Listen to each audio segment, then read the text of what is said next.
information is great for some things, but also has its limitations. So it's a great way of expanding your horizons about what's possible. It's a great way of integrating new knowledge into existing expertise. But it's not very good for developing competence. We don't get good at things by reading books or watching videos.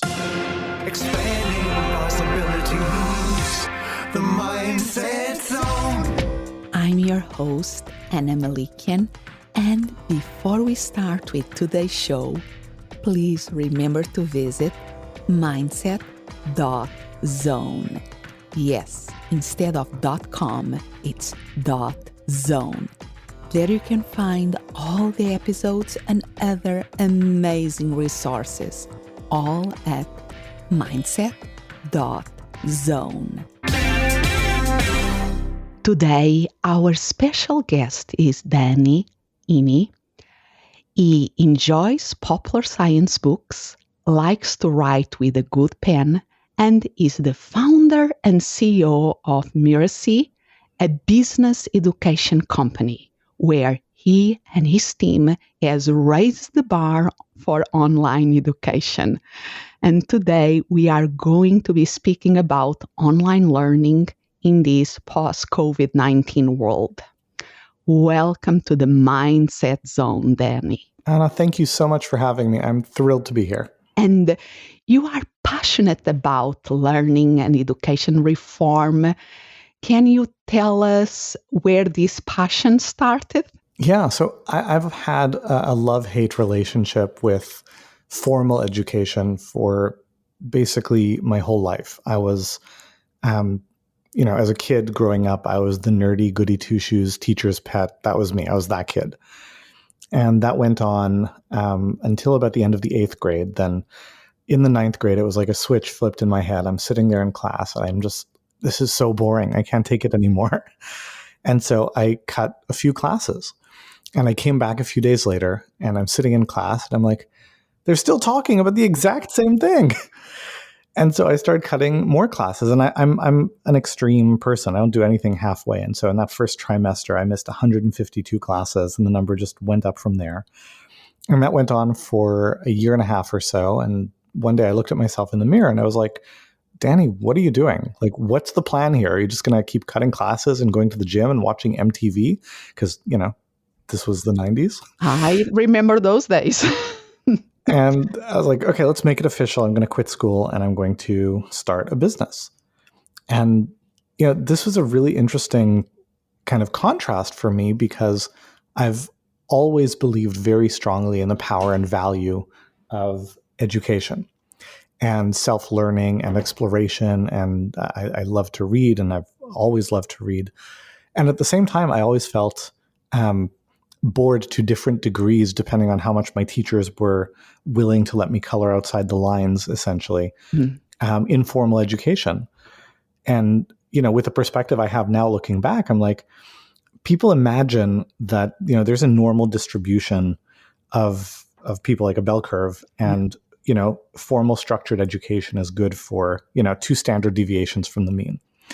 And what I've come to really believe is that, no, it's like, it's optimized for like the bang on middle of that bell curve. And if you deviate even a tiny bit, it's no longer a good fit. I think it's not a good fit for more people than it is a good fit for. Yeah. And that makes you a very interesting person at this level. Because you love learning, absolutely love learning, where you really are in a mission is to reform how learning is done or I really facilitated. am. Absolutely. Mm-hmm. So I can call you an education disruptor. From that perspective, how do you define learning? So whereas education is about the creation of a structure and context to kind of, almost pour knowledge and expertise into somebody else, learning is about having that spark in you that you allow your environment to feed, right? So education is something that is like done to other people to some degree. Learning is just about always self-directed. And it's about maintaining curiosity and exploring and connecting the dots between what you already know and what you are trying to learn. And expanding that horizon of what's within your realm of ability to imagine and dream and understand. And it's the most wonderful thing that we do as humans. I absolutely agree. I remember several years ago in my coaching training, one of the exercises that we did was in terms of core values. And one of the core values that emerged for me was learning, because really, if you tell me you cannot learn anything from now on to the future, what is the point of being here, honestly? So, and the question becomes, what are the best ways of learning? What are the best ways for us to facilitate learning in other people that have that spark, that want to learn more too? Well, the way I've learned to look at it, no pun intended, there are 3 steps on a learning journey. And the first step is the consumption of information. That's where you listen to the audio, watch the video, read the text, attend the lecture. And information is great for some things, but also has its limitations. So it's a great way of expanding your horizons about what's possible. It's a great way of integrating new knowledge into existing expertise. But it's not very good for developing competence. We don't get good at things by reading books or watching videos. And so for that, we move on to the second step, which is application, taking what we've learned and doing something with it. And that application can be theoretical, like exercises and worksheets, or it can be very practical, doing things in our businesses and in our lives. And of course, when we do that, when we apply our new learning, we're going to get some of it right and we're going to get some of it wrong. And the difference between a beginner and an expert is partially the muscle memory to do it right, because you've found those patterns, but also the discernment to know what makes the difference. And so the third piece in that process is the feedback that allows us to refine and integrate that knowledge. And there's always going to be some feedback from the environment, but it's usually very brute force, right? If I want to take up skateboarding, I can get feedback from gravity and concrete, but it's not going to be very pleasant or very nuanced. And so the role of a teacher, a coach, a curriculum, a structure can make that feedback much more directed, much more timely, and much more insightful and helpful. Love this. And I'm essentially paraphrasing the structure of mastery learning, which is not new, but this approach is one that is not applied nearly as much as it should be, given how robust it is in terms of support by research, in terms of this is how we learn. And also just it helps people get their head around it, is what I found. And how do you say, it's simple, how do you say, but being simple doesn't mean that, or apply in a usual way, because I think we have a fascination in terms of, for the information, to learn things, just the content, and even to provide the content. And if we think about the TEDx movement and the TED Talks, is a lot of providing new ideas, new thoughts, new way of thinking. That is amazing, is wonderful, is energizing, and is not enough if we want to do lasting change. Well, it just serves different purposes, right? A TED Talk is a great way of inspiring you to pursuing a plan of action. It's a great way of inspiring you to say, I want to look into this more deeply. I want to pursue this path. I want to develop these skills. But we don't develop the skills from watching the TED Talk. Then it's the insight is not enough. Then we have to, like you were saying, step to the application of it. I like to call it implementation. We have to implement, and then with that third step that you were speaking about, looking to the results of the implementation of the application and what can we improve, what we can learn from it and evolve from there.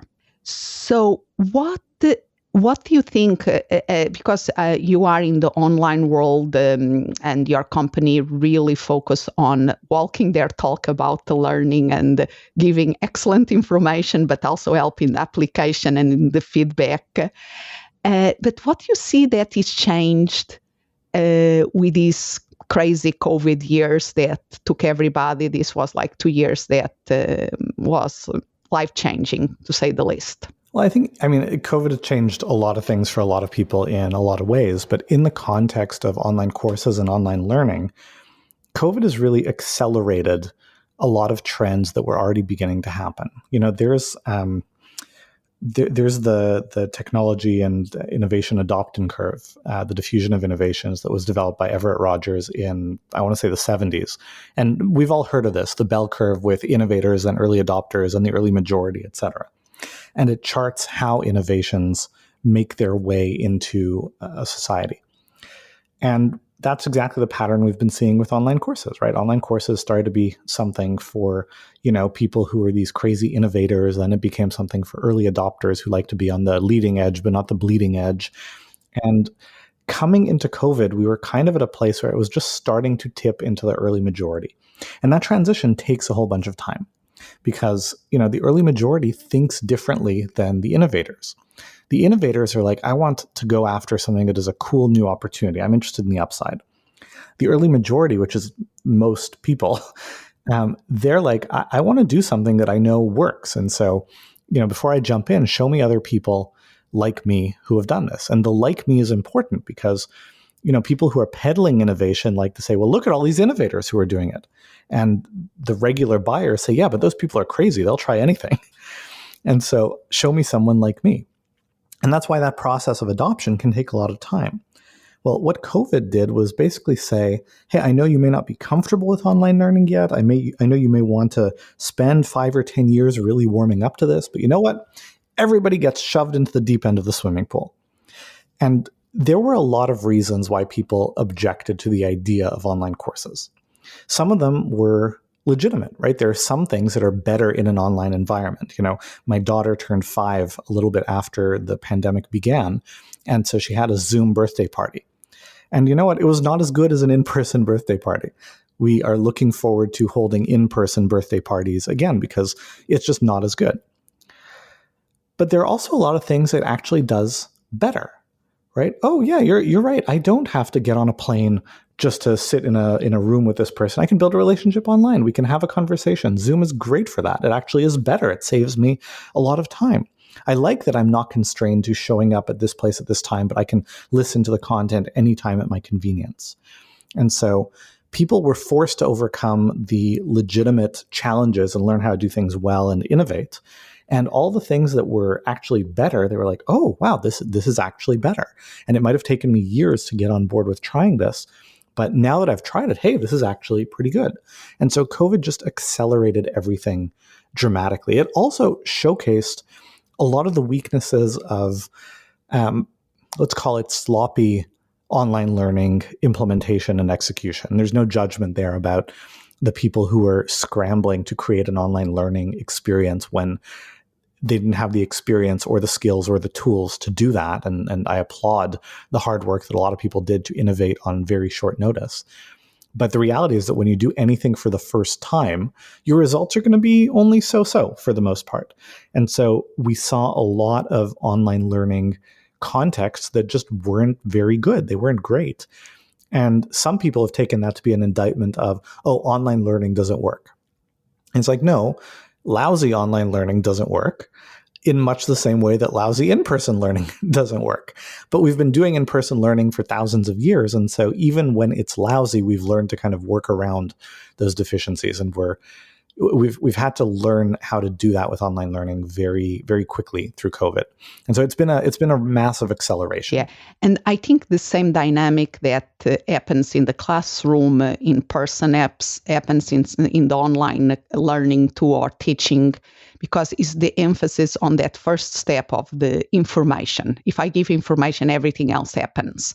And the good teachers know the importance of the application, of the feedback, of creating experiential kind of interactions that also can be created in the online. It's just a different medium.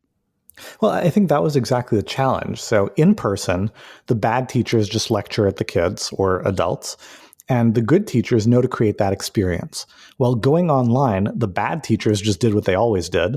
And the good teachers were scrambling to just deliver the information. And so in that sense, there was a compromising of this quality-rich experience. But you can absolutely do these things online. There are things you can do actually a lot better online. And if we could divide the pandemic into 2 years, in the first year, we saw everyone scramble.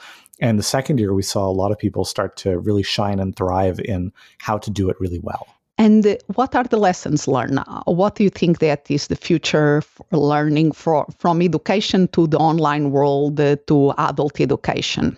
Well, so one of the things that has stuck with me that I actually don't see talked about as much as I think it should is that there are different phases of the consumption of educational material, different modes you want to be in. I actually read an article a few years ago by Dan Pink, and he was talking about this in the context of entertainment.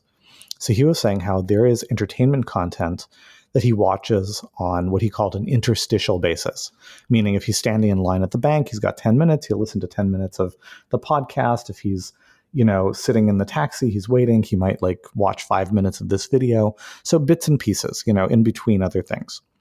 But then there are shows that he watches where he's only going to watch it if he's at home on his couch with his phone off, with his wife next to him, with a bucket of popcorn, and they're fully focused. And he called that intentional consumption. And in the context of a learning experience, right, we imagine, because our frame of reference is a classroom, that it all has to be intentional. But actually it doesn't. A lot of that consumption portion where we're absorbing the information, listen to the lecture while you're going for your run, while you're going for your walk. Listen to it 2 or 3 times, the stuff that you want to review and are stuck by. Right? But by allowing people to consume the information on an interstitial basis, it creates a lot more flexibility and freedom in their lives to then apply that intentional focus to the stuff that actually requires it, the part where they're doing the exercises, doing the work, and trying to puzzle out the details. And I think that's a really big potential unlock that a lot of course creators are just starting to approach. And interesting enough, if we think, I presume that you are familiar with the Khan Academy, Khan Academy, because that was one of the principles of using, start online, but was using the video time, the online time to teach the concept, and then have the school time or the interaction time with a teacher that could be online, to go deep to that application and feedback. Yeah, well, Khan Academy is the perfect incarnation of the concept of a flipped classroom, right? Whereas in a lot of traditional classroom settings, the teacher is essentially a very expensive, not that expensive because teachers are not paid nearly as much as they should be, but a very expensive tape recorder, right? Yes. Repeating the same lecture again and again. And, star teachers at big name schools, they're basically entertainers, right? They're putting on a show. And it's great that they can do that.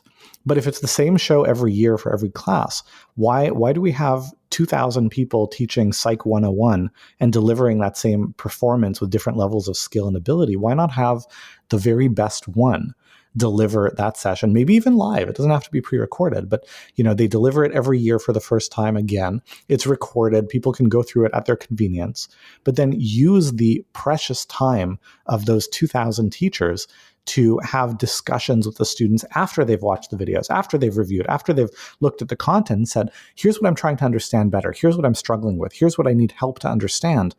And that's where there's an opportunity for that individual connection to really shine. So it's that masterclass concept. You have the best of the best doing that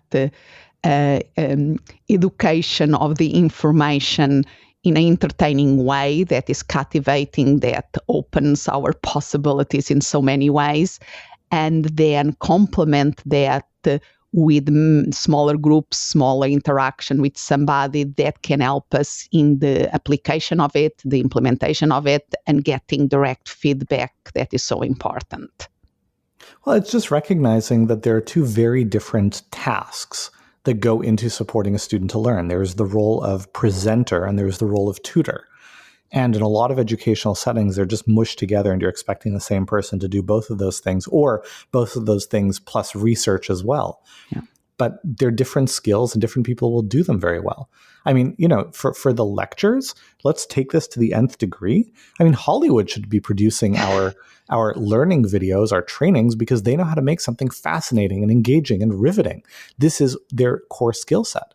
Let the teachers focus on working one-on-one with the students and helping them do amazingly well. I love that. I absolutely love that. And because the teaching and that tutoring of being next to the student or next to the person that is learning, the learner, is so important, because I know that from previous conversations, a concept that you also like is the zone of proximal learning. That comes from psychology.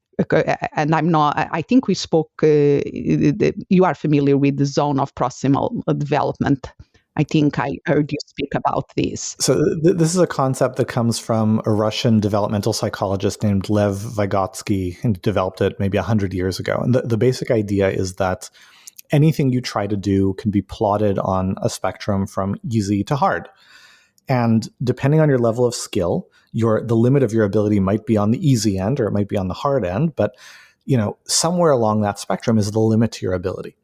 And just beyond that, you've got this little range where this is like outside of your comfort zone, but if you have the right support and guidance of a teacher, you can still thrive. And by operating in that zone with that support and guidance, that's how you actually expand your abilities. And this is a concept that I find fascinating, inspiring, and it's part of the lexicon within my organization. We talk about it all the time. It's like, oh, this is a ZPD activity for me, and like, that's great. Yeah, because it's there where we need the tutor to help us, or the coach to help us thrive in that uncomfort and really do the big leaps there. Yeah, I mean, coaches love to talk about, oh, you've got to go beyond your comfort zone, and they're right. But they don't talk about, but what does it take to succeed beyond your comfort zone, right? It's out of your comfort zone for a reason. Yeah. And but with support, we can explore that even more. Exactly. So how, because most of the people listening to this podcast are listening for personal development. There are also people listening to think, how can I apply this in organizations? But let's start with the personal development dimension here. How do we apply these phases to personal development, where what we are learning are personal development stuff? Well, anything that we might want to learn, right? In a best case scenario, we find a teacher who understands these processes. And so they're going to take us through these steps. Right? If someone says, I want to learn how to build and sell online courses, and they sign up for my program on that, I will take them through, they will learn the information, they will have an opportunity to apply, they'll get the feedback, it's all built in. But not every instructor knows that. And so you might be very motivated to learn and grow in whatever area. And the best resources you find may not be structured in that way. Well, you can be proactive in saying, okay, so there's great information here. How will I apply it? How will I get the feedback as to whether I'm doing it right? And if you get creative, you can build some of those structures into your own learning journey that you can self-develop. So as a consumer of the information, let's speak about personal development. There are excellent books, there are excellent TED Talks, to go back to the TED Talks, that we can consume the information that way, but then having, for instance, a coach that can help us navigate the application of it and get feedback, or a group of peers or some that will help us, so we can be the ones engineering the best conditions for learning and developing. Yeah, so here's a for example, right? So Johann Hari has a great book out called Stolen Focus, about how the combination of technology, acceleration of the world around us in general, and a bunch of other things are just making it very hard for us to focus and concentrate and live both happy and productive and effective lives. It's a great book. Now, reading the book will be interesting, and it might give you some ideas, but it's not going to dramatically change your ability to focus, because it's a book. That's not what it's supposed to do. But you can say, I'm reading this book for entertainment, and that's great. Or you can say, I'm reading this book explicitly as a personal development pursuit. In which case, at the end of every chapter, you might ask yourself, okay, what are the actionable ideas? And how might I put them into practice? Right? What might I try? And then what kind of feedback mechanisms could I put in place? Let's say, for example, he talks about limiting time on your device, right? Not taking your device with you to bed, not reaching for your device 100 times a day. And so you might say, this is something I'm going to do. It's something I'm going to try. Well, maybe I need to keep track of how often I'm doing this. Maybe I need to build a feedback mechanism. I'll give you a real life example for myself, right? We all have our ways of wasting time online. And for me, they typically fall into two buckets. When I find that I'm procrastinating or just tired, I'll start watching videos on YouTube to kill time. or I'll dip into my email or my Slack, and it's like, okay, let's see what's going on in there. And they tend to be distractions. And so I was like, all right, I know that I want to limit that. How can I put that into practice? What feedback loop can I create? And so I started doing, I call it an exercise ladder. So the first time in the day that I open up YouTube or my inbox, I have to do 5 sit-ups. I like and that. the second time I have to do 10. And the third time I have to do 15. And, somewhere around the 6th or 7th time, which, throughout the whole day is not too bad, I'm like, do I really want to do 40 sit-ups? No, it's not worth it. I think I'm done. I love that because for the emails, I have a little add-on called the inbox. And for the phone, I keep it away from my room. The bedroom is in the bathroom, just to avoid that temptation to immediately to be an impulse and not a decision. Mm-hmm. But let me just go a moment, okay, for the organization. If we are thinking about the organization that wants to provide the best learning context possible, and this is something that you have to think a lot and you put a lot of thought behind because you are an organization, you lead an organization that is a business education company. But because the scaling, the big thing about how do you scale the implementation and the help with the implementation and the feedback? Well, in my experience, the challenge isn't the scaling per se. The challenge is the intentionality. It's the expectation that, this should just take care of itself. And it doesn't, right? If you want to provide great education to your employees, to your team, you need to either work with vendors who have that experience really dialed in, or you need to designate someone internally with that experience and training who has that expertise, right? And, anything that you care about and believe in, you resource it appropriately. And that's really what this comes down to. Because the knowledge is there, and the people that know the know-how is there. You just make an intention of doing it and implementing it. Well, I mean, they're there in the world. They may or may not be there in the organization, but the intentionality might lead you to say, okay, we need to hire someone to be in charge of this. That reminds me of something that I will put in the show notes, because you have the Google talk, the talk that you gave to the Google that was about learning. And you gave that beautiful example of the Yoda. Can you tell that story? Because I think that story is really fantastic. Yeah. So the point that I was driving home is the idea from William Gibson that the future is here, it's just not evenly distributed. So what does that mean? Well, the story is that a few years ago, I was traveling, from one place to the other. I had a layover somewhere. I was connecting through an airport. I had a few hours to kill. And so, what do you do when you're killing time in an airport? You wander around, you pace. And I passed by a Brookstone store. It's one of those stores with these cool gadgets. And I see a Yoda doll. It's standing like 1.5 feet high or something. It's on a table right in front of me. And it looks pretty cool. It looks pretty lifelike. So I approach because I'm just curious. And it moves. It looks at me, it opens its eyes, and it speaks. It says, "Teach you to use the Force, I will." And I'm like, this is so cool. And it continues. It says, "Stretch out your arm." And I'm like, okay. So I kind of lift my arm in front of me. And the Yoda doll kind of gets pushed back, like I pushed it with the Force. And I'm like, oh my God, this is so cool. And my next thought is, I think I need to buy one of these. And then my thought after that was, no, I think that's stupid. It wouldn't fit in my suitcase and my wife would think it's really dumb. So I guess I won't do that. I was like, okay, this is really cool. I was thrilled. The experience obviously stuck with me. So I continue walking. And a couple of minutes later, I step into the men's room and I walk in and I see a row of men standing in front of a row of sinks, waving their arms wildly, trying to get the motion-activated faucet to release some water. And so that's what it means that the future is here. It's not evenly distributed. Clearly, the technology exists to do this very, very well, but it hasn't made its way into every context yet.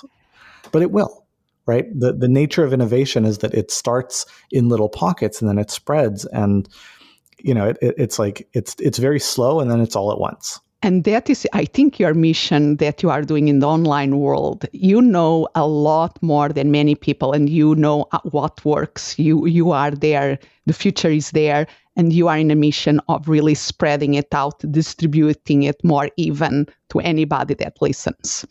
Yes, and particularly to, I work with coaches and consultants and expertise-based entrepreneurs to help them package their knowledge and expertise into the sort of hybrid online course that will deliver that transformation for others, so it multiplies their impact, but also creates a scalable, leveraged, profitable engine within their business as well. Love it.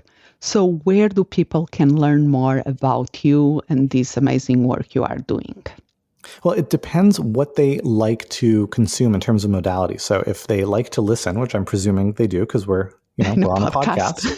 Well, I co-host a show called Course Lab, where my co-host and I interview every week someone who's doing something really interesting with their online course, either the business model or the learning design. And so that's a great way to find me. You can search for Course Lab on your favorite podcast app. If you like to read, then search my name on Amazon, and you can look for books like Teach Your Gift or Online Courses or Effortless. And if you're just looking for information, you can go to Mirasee, mirasee.com, and there's a ton of great free information and training on our website. Love it. And I will make sure that all of these links goes underneath in the show notes. So thank you so much for your time. I really appreciate this conversation, and because I'm also passionate about learning, and I think it's like something that most people have, that curiosity, that spark to learn, and just create the conditions for it to really to shine. Well, it was absolutely my pleasure. Thank you so much for having me. Expanding possibilities. The Mindset Zone. Thank you for listening, and remember to visit mindset.zone. Yes, instead of .com, it's .zone. There you can find all the episodes and other amazing resources, all at mindset.zone. As always, I'm so grateful you are here. Expand what's possible for you, for the ones around you, for the world.